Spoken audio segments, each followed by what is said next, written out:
Quando se fala em produzir algo utilizando-se areia de fundição, não podemos nos esquecer que estamos falando de um resíduo industrial e necessita, portanto, uma liberação ambiental antes de qualquer análise técnica da areia para incorporação no teu processo produtivo, ok? A CETESB, no caso no estado de São Paulo, ela estabelece alguns critérios, tanto na geração, transporte, recebimento e inserção dessa areia de fundição no processo de produção de artefatos de concreto e cimento e o concreto asfáltico. Porém, não é toda a areia de qualquer processo de produção que pode ser liberada, que pode ser licenciada para esse processo. Então, alguns critérios ambientais são: primeiro, a areia tem que ser classificada como classe 2, A ou B, ou seja, produto não perigoso. Passou por esse critério, vai para o segundo critério, que são duas tabelas de elementos químicos constante na legislação atual, que é uma decisão de diretoria que saiu em 2007, onde nessas duas tabelas, elementos químicos como arsênio, bário, cádmio, chumbo, ok? A concentração máxima desses elementos tem que ser, no máximo, em torno de 10% do que foi utilizado como critério para ser classificada como classe 2. Por exemplo, para ser classificada como classe 2, alguns dos elementos têm que apresentar, por exemplo, 10 mg por litro. Ok, passou a ser classe 2. Mas para entrar no critério de artefatos de concreto, esse mesmo elemento tem que apresentar a concentração máxima de 0,10 por litro. Ok? Ser classe 2, então, por princípio, não é automaticamente liberada para poder ser utilizada na produção de artefatos de concreto.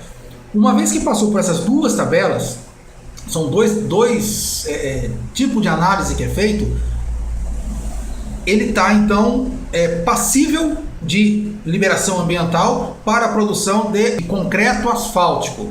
E vamos entender aqui que concreto asfáltico é o concreto usinado a quente em usina própria, transportado, espalhado e compactado no local. Portanto, quando se fala em concreto asfáltico ou utilização de areia de fundição no asfalto, como se dizem bem resumidamente, não é pegar essa areia de fundição e jogar no meio do asfalto usando como base, subbase, leito, subleito de asfalto. Não é isso. É processamento em usina própria, usinado a quente. É o concreto asfáltico, ok?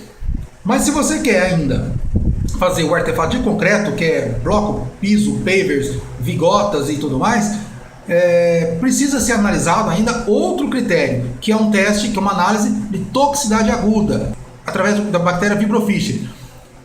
Se for aprovado, aí sim, então, essa areia está passível de liberação ambiental, ok? De liberação para ser produzido.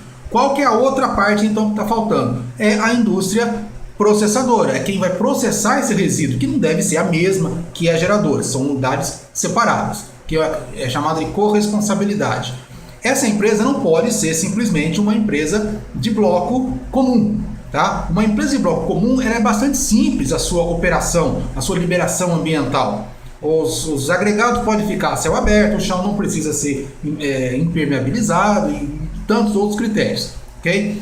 Para receber a areia de fundição, o chão impermeável, tem que ter cobertura, evitar dispersão, ou o recebimento tem que ser de uma forma específica também pela norma, ok? Os caminhões de transporte também tem que ser específico e tem que ter o CADRE, tirar o CADRE, que no estado de São Paulo é o CADRE, certificação de autorização de transporte de resíduo industrial, e você então apresenta para a CETESB esses dois elementos, a geradora com todas as análises que já citamos, e quem vai estar recebendo essa areia do local também está liberado para receber, armazenar e para poder processar.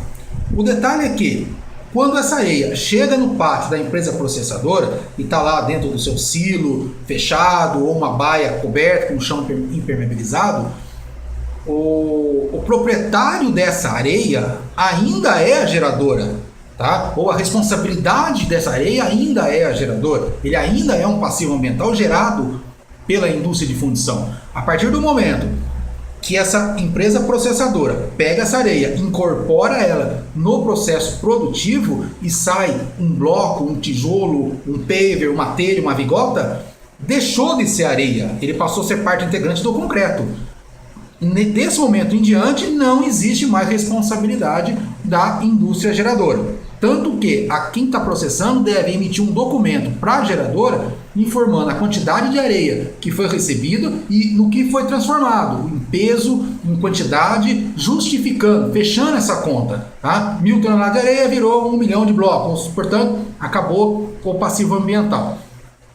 Desse ponto em diante, a processadora que transformou num bloco, o produto também ele não é fiscalizado pelo órgão ambiental, que é a CETESB, no caso do Estado de São Paulo. Tá? Ele tem que atender critérios de mercado. Se é um bloco estrutural, ele tem que atender a NBR do bloco estrutural. Se é paver, do paver, se é da telha, Critérios como análise de compressão mecânica, análise de flexão, permeabilidade, resistência, durabilidade. É lá que nós vamos estar respondendo. Ok? Agora, fazer com que essa areia seja incorporada num artefato de concreto e esse artefato de concreto consiga ter a característica de um produto como produto qualquer é um outro desafio, que é o desafio da empresa que vai estar processando, tá? Onde a maior busca é colocar a maior quantidade de areia de fundição e manter as características técnicas do produto final que se pretende produzir.